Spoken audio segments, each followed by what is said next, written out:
Tadbirkorlar. Men ismim Umidjon, biznes rivojlantirish banki boshqaruvchi o'rinbosariman. 3 tajribasiga asosan har hafta payshanba kuni biz o'sha tadbirkorlar bilan uchrashib, ular muammolarini o'rganib, ishchi o'rin yaratish, biznesni rivojlantirish bo'yicha savol-javob tarzida uchrashuv o'tkazamiz.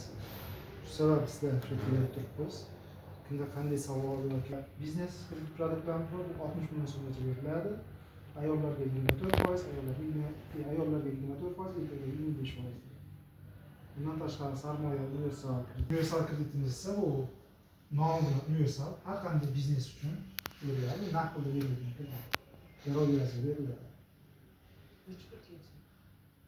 Yangi ochilgan yakka tadbirkorlarga 600 million so'mgacha, yuridik shaxslarga 1 milliard so'mgacha beriladi. Garov asosida. Eski ochilgan firmalar, faoliyat yuritib turgan firmalarga qarz yuki va garovdan kelib chiqqan holatda 5 milliard so'mgacha olish mumkin. Ko'chmas mulk yoki avtotransport vositalari, noturar joy. Ko'chmas mulk deganda turar joylarni ham olyapmiz, turar joy va noturar joylar. Turar joy o'z nomi bilan turar joy, domlar yoki kottedj, hovlilar. Buni sharti paxsa sinch xom qishda qurilmagan bo'lishi.